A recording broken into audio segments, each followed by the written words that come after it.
Tell me, why were you creeping out late last night? I saw two shadows. One was dressed in, the other was dressed in white. Okay, greetings, Taurus, all placements. Can you fill me in? Someone wants to know, can you fill me in? Can you fill me in? Can you fill me up? Ooh, okay, Taurus, spicy. Couple different things channeling through here. I mean, so someone is wondering if someone is creeping. So I creep. I'm hearing that TLC song, Creep. Someone can feel like someone is a creep. Someone can feel like someone is creeping. Who's that creeping in my window? 5% tint? Is that Travis Scott? Someone, I mean, their name could be Travis. Someone's name could start with a T. Someone's name could start with an S, a C, a K, a D. C, B, J. It was also something about a BJ. I mean, because I, didn't mean to say it, but I did. Someone is stuck on making love, because I was hearing the song, I want to make love. Okay, Make Love by Chris Brown. Someone wants to make love to someone. They are fixated on it.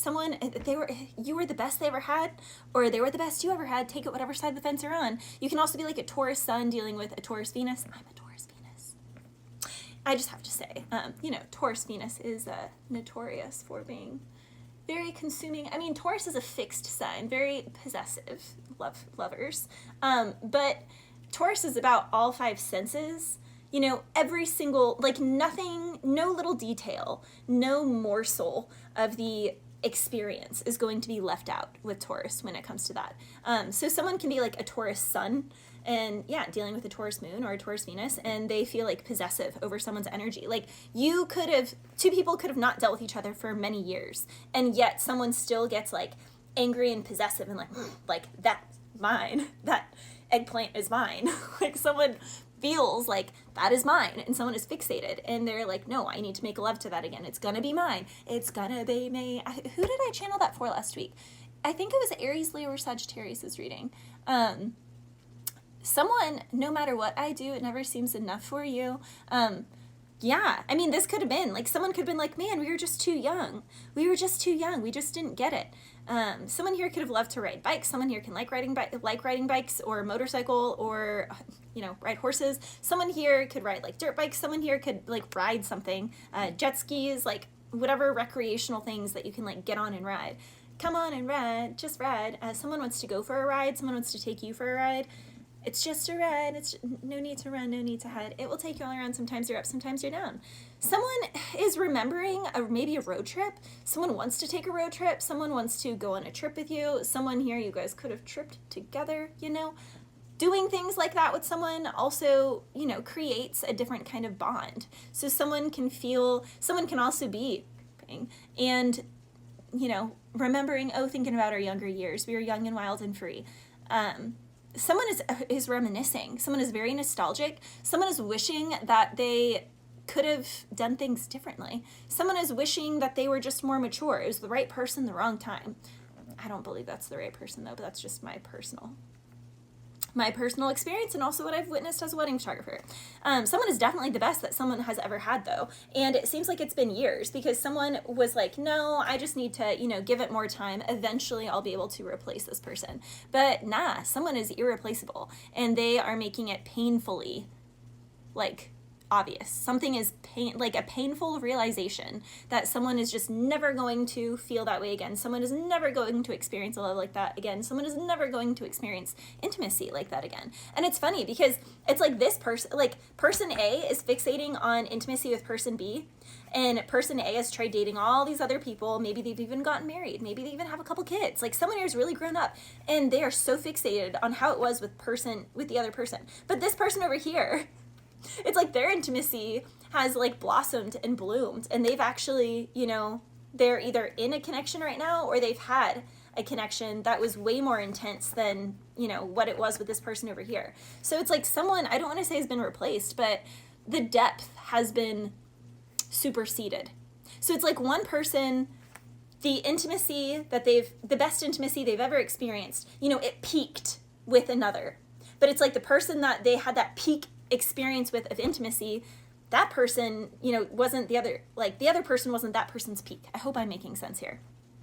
Someone is also, wondering if someone is creeping on them. Someone is wondering if someone can fill them in. What's been going on? What is going on? Can you fill me in?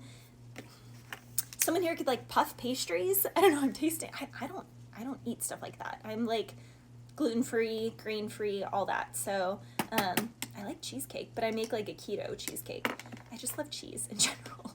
I'm one of those people that's really lucky and blessed that dairy does not like mess with me at all. It's actually very pacifying for my bloodline, but that's, you know, neither here nor there. Someone maybe needs to change their diet based off of their bloodline and their ancestry rather than other people's advice to them.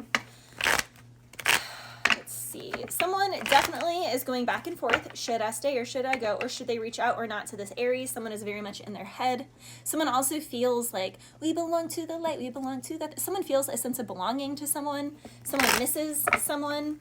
Someone can be at a distance. Literally. Taurus, you are the Empress. Also Libra. Libra and Taurus are the Empress. Aries is the Emperor. And we literally have the Emperor and the Empress. Highest couple in the tarot other than the High Priestess and the Hierophant. But Taurus, someone is definitely like, man, that was my person. So again, someone here has tried dating other people. They've been around the world. They, you know, maybe they've moved a couple times. They've had some big life experiences, life changes, and they're realizing, man, that was the one. That was my man. That was my woman. But it's funny because the person that they're saying is their man or their woman doesn't feel that way about them. Maybe they used to at some point in time, but it's like they don't feel that way anymore. Now, definitely, I feel that way. I totally feel that way.